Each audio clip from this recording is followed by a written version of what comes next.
हाँ भैया, कल आपको सिंथेसिस के अंतर्गत पहली विधि बाय यूजिंग पार्टिसिपल के बारे में बताया गया था। अब उसके अंतर्गत जो और विधियां हैं, तो जो दूसरी विधि है बाय यूजिंग इंफिनिटिव, तो इस विधि में भी दिए गए सेंटेंस के सब्जेक्ट एक होने चाहिए और इन दोनों सेंटेंस से यह पता चलता है कि जो क्रिया होगी वह किसी उद्देश्य या परिणाम को प्रदर्शित करती है। किसी उद्देश्य या परिणाम को प्रदर्शित करती है। इसमें वर्ब की फर्स्ट फॉर्म में, वर्ब की फर्स्ट फॉर्म से पहले टू जोड़कर इसका प्रयोग करते हैं।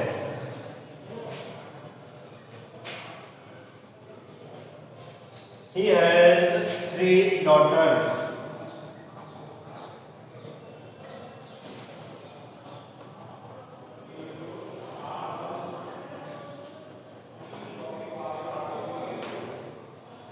He has to get them married.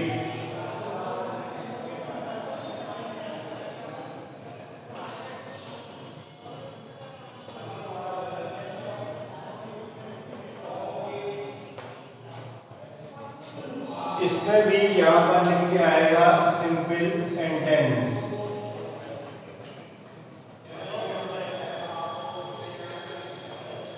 अब कल आपने पढ़ा था पार्टिसिपल, उसमें भी सेंटेंस के सब्जेक्ट एक जैसे थे और यहाँ भी सेंटेंस के सब्जेक्ट एक जैसे हैं, लेकिन यहाँ पर क्रिया आपको उद्देश्य या परिणाम बतला रही है कि ही हैज 3 daughters, उसके 3 पुत्रियां हैं, उसे उनका विवाह करना पड़ता है। तो 3 पुत्रियां होने का मकसद क्या है? उनका विवाह करना। तो जब आप सेंटेंस को सिंपल बनाएंगे तो हो जाएगा ही हैज 3 daughters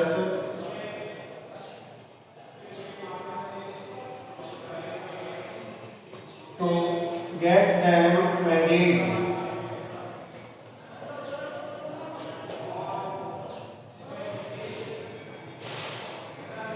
ये आपका सेंटेंस सिंपल हो गया। He has 3 daughters to get them married. इसमें जो दूसरे प्रकार के सेंटेंस होंगे, she is very fat.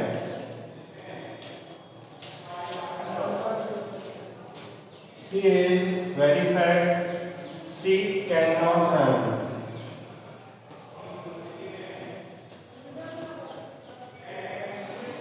यहाँ पर भी लिख आएगा सिंपल सेंटेंस।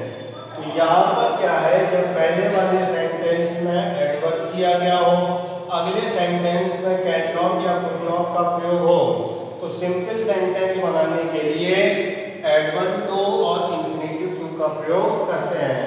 तो हो जाएगा she is TOO fat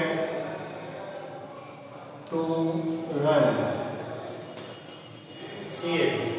to fat to run. तो आप इस एक्सरसाइज में जो भी सेंटेंस होंगे इसी तरह से होंगे और ये सेंटेंस आपको होमवर्क में बनाने हैं। He wants to study. He wants to study. He has gone to Delhi.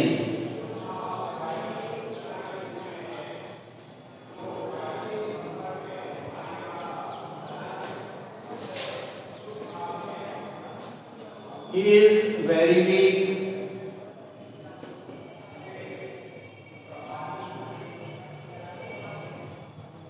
He cannot walk.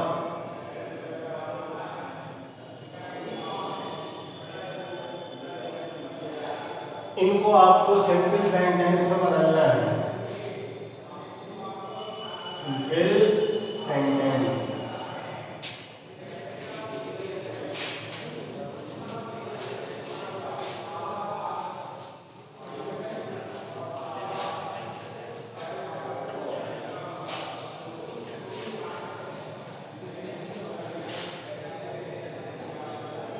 अब इसके बाद जो तीसरी विधि है वो है बाय यूजिंग नॉमिनेटिव एक्सक्लूड।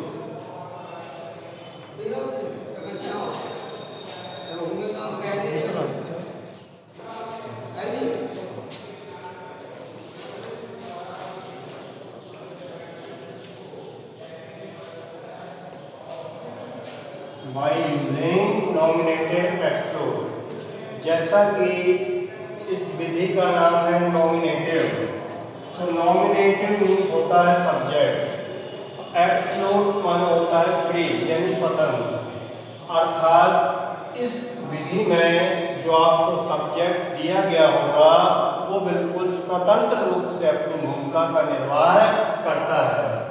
इस विधि में जो आपको सेंटेंस दिए जाएंगे उनके सब्जेक्ट अलग अलग होंगे।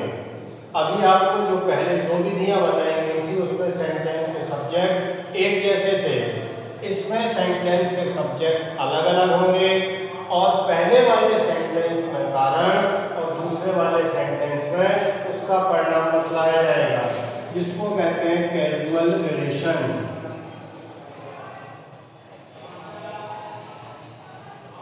तो कैजुअल रिलेशन का मतलब होता है कारण और उसके परिणाम का संबंध।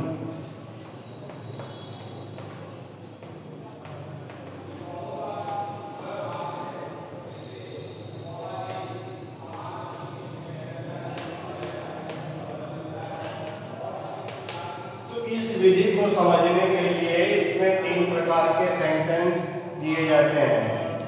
पहले वाले सेंटेंस में आपका जो सब्जेक्ट दिया गया होगा, इसके बाद वर्ब की सेकंड फॉर्म होगी, वर्ब की सेकंड फॉर्म। ऑब्जेक्ट हो भी सकता है नहीं भी हो सकता है।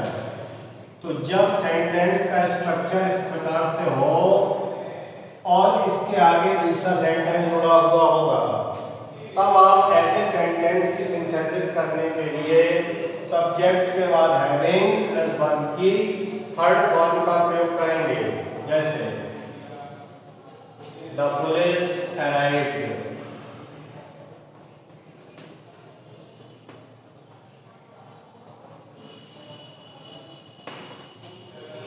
द dacoits ran away,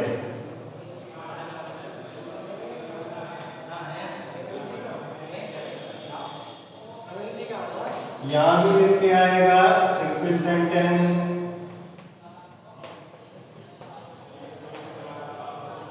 अब यहां पर जो सब्जेक्ट है इसका है पुलिस, इसका है dacoits। आपको बताया सब्जेक्ट के बाद कौन सी फॉर्म होगी, सेकंड फॉर्म। तो जब इस तरह की स्थिति हो तो सेंटेंस को सिंपल में बदलना हो तो सब्जेक्ट है आपका स्वतंत्र पुलिस, इसके बाद लगा देंगे हैविंग अराइव्ड, कॉमा लगा करके इसको चौकट में जोड़ देंगे, द dacoits ran away। ये पहले सेंटेंस होंगे। दूसरे प्रकार के जो सेंटेंस होंगे इसमें पहले सेंटेंस में आपका सब्जेक्ट होगा, इसके बाद वर्ब टू बी। कल भी आपको बताया था वर्ब टू बी का मतलब होता है इस्तेमाल वाज वर्ब। इसके बाद एडजेक्टिव या एडवर्ब होगा, एडजेक्टिव या एडवर्ब, फिर अदर्स। यदि आपको इस प्रकार का सेंटेंस दिया जाए तो वर्ब टू बी को हटा करके इसके स्थान पर आप बीइंग का प्रयोग करेंगे। The picture was interesting, the picture was interesting.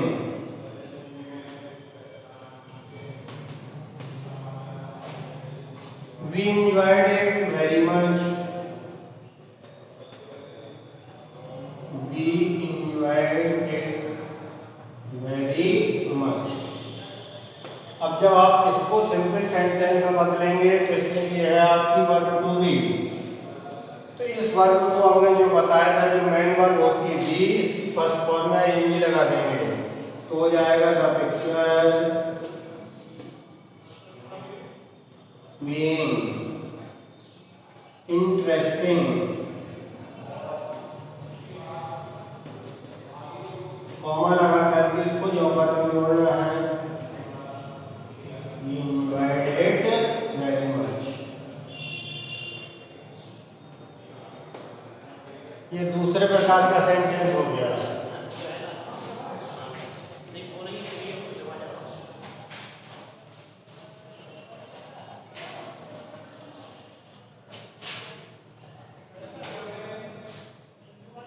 इसमें जो तीसरे प्रकार के सेंटेंस हैं उसमें सबसे पहले आपको सब्जेक्ट दिया गया होगा, सब्जेक्ट के बाद हेल्पिंग वर्ब दी हुई होगी, इसके बाद वर्ब की थर्ड फॉर्म,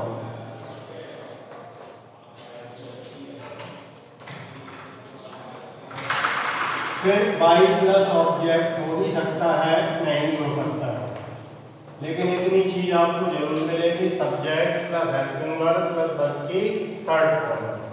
तो जब आप इस सेंटेंस को सिंथेसिस करेंगे तो उसमें सब्जेक्ट के बाद जो हेल्पिंग वर्ब को हटा करके हैविंग बीइंग और बाकी सेंटेंस जो बता लिख देंगे। The captain was killed, the army fled away, the army fled away, कप्तान को मार दिया गया। तो इसमें क्या है, बाई प्लस ऑब्जेक्ट नहीं है कि किसके द्वारा उसको मार दिया गया, तो ये हो जाएगा the captain having been killed, the army fled away।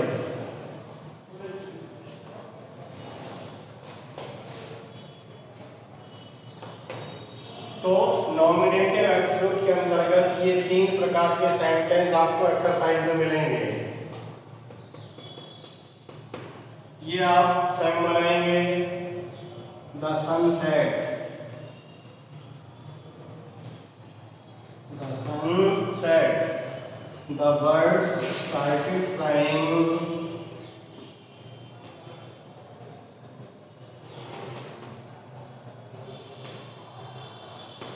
towards their nest,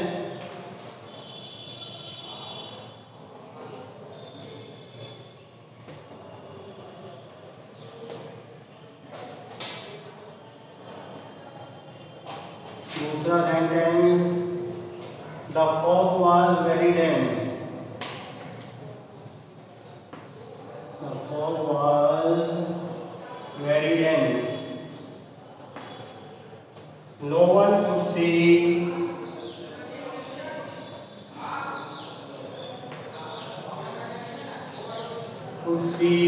his way through the streets.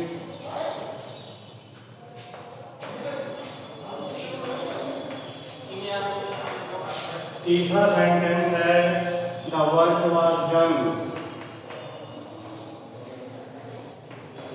The work was done, we went back home, we went back home.